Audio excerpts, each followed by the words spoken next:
ఆంధ్రప్రదేశ్ రాష్ట్రంలో వెన్నుపోటు పార్టీ నాయకుడు కుట్రలు కుతంత్రాలతో బలహీన వర్గాల్ని మోసం చేస్తూ సుప్రీంకోర్టు తీర్పు ఉన్నప్పటికి కూడా 50% దాటకుండా రిజర్వేషన్లు ఉండాలి అన్న దాన్ని కూడా పక్కకు పెట్టేటట్లు చూపిస్తూ ఒక ద్రోహ చింతనతో చేసిన ప్రకటనని ప్రజల్లోకి తీసుకెళ్లాల్సిందిగా జగన్ రెడ్డి గారు చెప్పారు. వాస్తవం అది. ఈ రోజున తెలంగాణలో కానీ గతంలో కానీ 50% దాటిన తర్వాత రిజర్వేషన్ ఎలక్షన్స్లో ఆ ఎన్నికల్ని ఆపిన సంగతి ఇక్కడ అందరికీ తెలిసిన విషయమే. చంద్రబాబు నాయుడు గారికి అతని పక్కనున్న వాళ్ళకి ప్రజల జ్ఞాపక శక్తి ఎక్కువ ఉండదని అనుకుంటూ ఉంటారు కాబట్టి నిరంతరం అబద్ధాలు చెప్పే ప్రయత్నం చేస్తారు, మోసం చేసే ప్రయత్నం చేస్తారు. వైఎస్ఆర్ కాంగ్రెస్ పార్టీగా ఎప్పుడు ఎన్నికలు పెట్టినా సరే ఎదుర్కోవడానికి సిద్ధంగా ఉన్నాం. ప్రజల్ని నమ్ముకున్న వాళ్ళం. జనం కోసం రాజకీయాలు చేసే జగన్మోహన్ రెడ్డి గారి నాయకత్వాన ప్రజలకు మంచి చేశాం కాబట్టి ధైర్యంగా ఉన్నాం.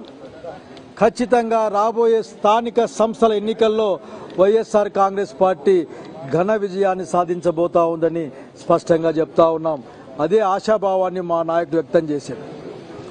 ఇంకా చెప్తా ఉన్నాం, మీ దుర్మార్గాల్ని దౌర్జన్యాలను ఎదుర్కోవడం కోసం వైఎస్ఆర్ కాంగ్రెస్ పార్టీ కార్యకర్తలు సిద్ధంగా ఉన్నారు. కార్యకర్తలకు అండగా ఉండమని నాయకుడు నిర్దేశించడం జరిగింది. అన్ని పంచాయతీల్లోనూ అన్ని స్థానాల్లో కూడా వైఎస్ఆర్సీపీ కాంగ్రెస్ పార్టీ వైఎస్ఆర్సీపీ కార్యకర్తలు పోటీలో ఉంటారు. మెజారిటీ స్థానాల్లో గెలుస్తారు. ఈ 2.5 సంవత్సరాల కాలంలో ప్రజా వ్యతిరేక పరిపాలన, అందులో భాగంగా శాంతి భద్రతలు లేకపోవడం, ప్రజలకు సమాధానం చెప్పేవాళ్ళు లేకపోవడం, ప్రజల ఆస్తుల్ని అప్పనంగా 90 పైసలకి రూపాయికి అమ్మేసే విషయాల్ని, దాంతో పాటుగా రైతాంగం గురించి పట్టించుకోకుండా మొత్తం రాష్ట్ర వ్యాప్తంగా ఉన్న రైతాంగాన్ని పంటలు వేసుకోవద్దని చెప్పడమే తప్ప ఏ పంటకు కూడా గిట్టుబాటు ధర లేని కాలాన్ని గుర్తు చేసుకుంటూ, అలాగే ఈ రోజున రాయలసీమ ప్రాంతంలో కృష్ణా జలాలు కిందికి పోకపోవడం వలన గ్రేటర్ రాయలసీమ ప్రాంతమంతా కూడా నీటి ఎద్దడితోనూ అట్లాగే రైతుల కన్నీటితోనూ తడుస్తూ ఉంది.